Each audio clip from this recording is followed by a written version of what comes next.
tous. Dans cette vidéo, j'aimerais vous présenter comment nous allons compléter le formulaire 3916 bis pour déclarer votre compte de crypto-monnaie basé à l'étranger.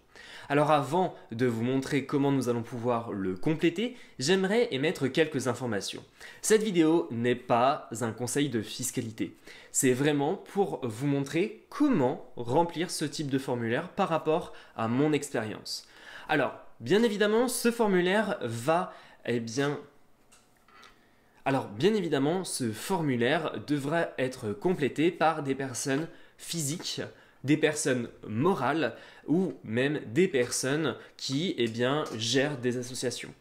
Alors, cela sera tout inscrit dans la notice de ce formulaire que vous retrouverez du coup le lien en description de cette vidéo.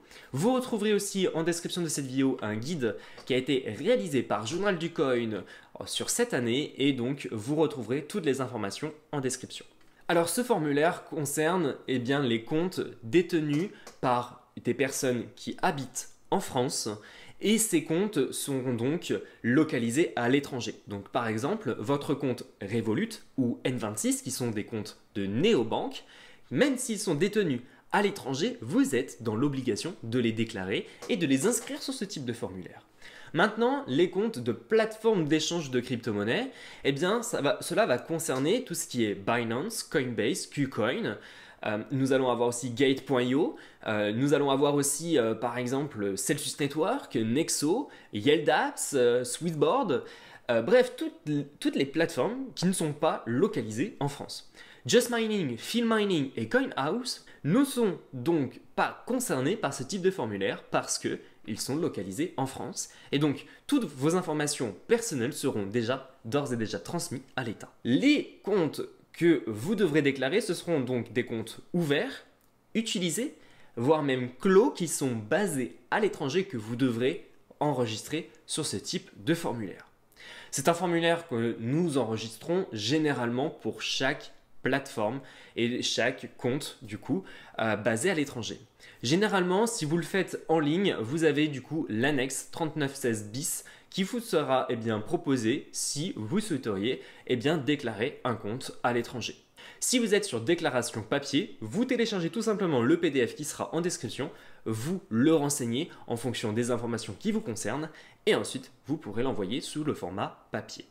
Bon, maintenant, assez de blabla, passons au cas concret et regardons sur mon ordinateur comment remplir ce type de formulaire. C'est parti. Nous voici maintenant sur mon ordinateur où je vais vous montrer comment nous allons pouvoir le compléter. Alors, d'ores et déjà, en fait, je vous mettrai du coup le lien en description de cette vidéo et vous inscrivez du coup dans la catégorie 1 vos informations personnelles. Donc votre nom d'usage s'il y a lieu, prénom, date et lieu de naissance du ou des déclarants. Donc en fonction du coup de votre déclaration, tout cela va de soi. Votre domiciliation avec votre code postal, etc.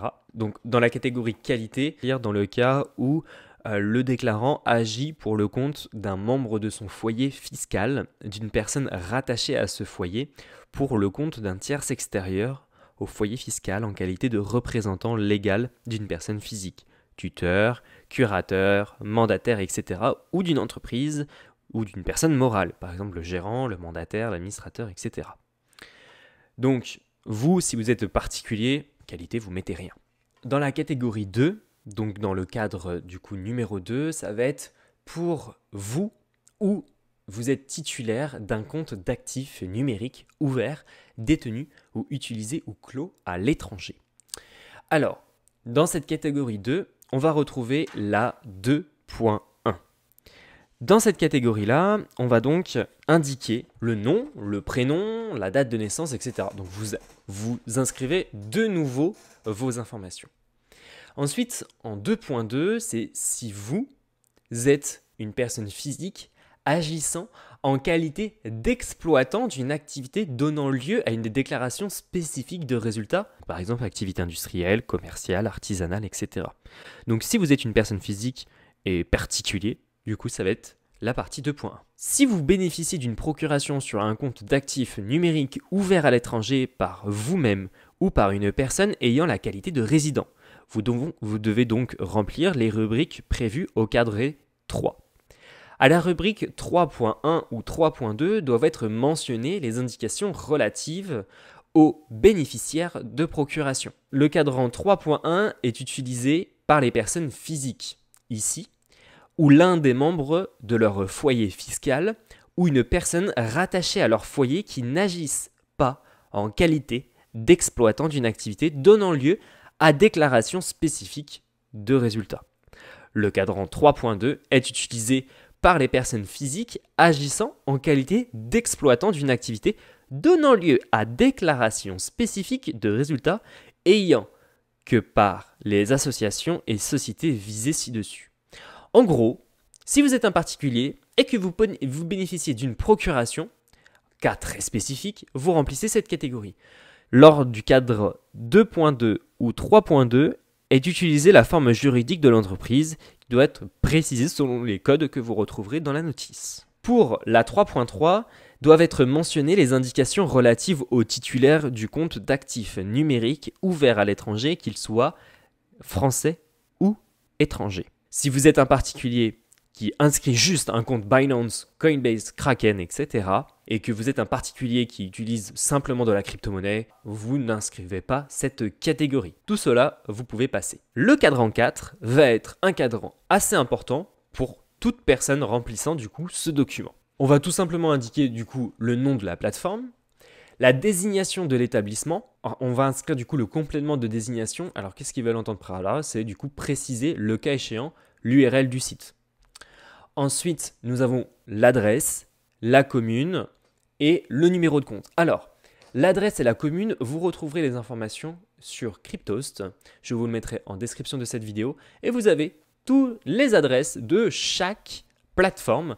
Et vous allez donc devoir inscrire du coup ces adresses-là dans la catégorie adresse, numéro de rue, commune et pays.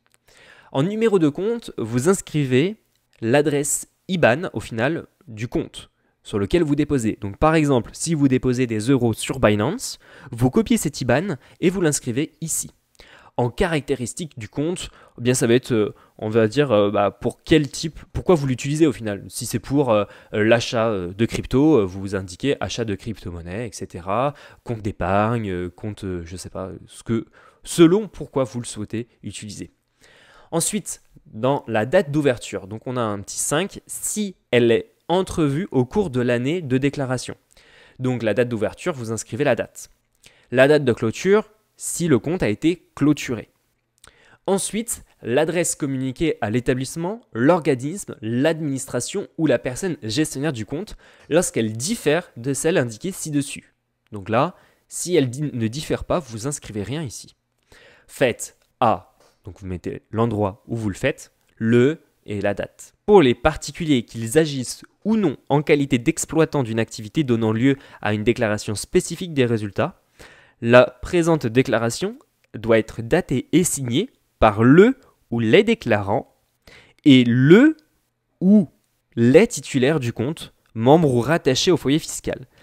Et cette déclaration doit être jointe à la déclaration de revenus 2042, donc celle que vous remplissez tous les ans, souscrite auprès du service des impôts et bien des particuliers, tout dépend de leur domicile. Voilà, si vous ne le faites pas, toute omission ou inexactitude dans l'accomplissement de vos obligations vous expose à une amende de 750 € par compte non déclaré ou de 125 € par omission ou inexactitude dans la limite de 10 000 € par déclaration. Le montant de 750 € et de 125 € mentionnés ci-avant sont respectivement portés à 1 500 € et 250 € lorsque la valeur vénale des comptes d'actifs numériques ouverts, détenus, utilisés ou clos auprès d'une entreprise, de personne morale, institution ou organisme établi à l'étranger est supérieure à 50 000 € à un moment quelconque de l'année concernée. Lorsque vous avez déclaré, vous avez ici une notice que je viens du coup de vous citer si vous souhaitez du coup avoir des informations supplémentaires. Bon voilà, j'espère que je vous ai bien fait comprendre comment vous allez pouvoir remplir ce type de formulaire. Si vous avez la moindre question,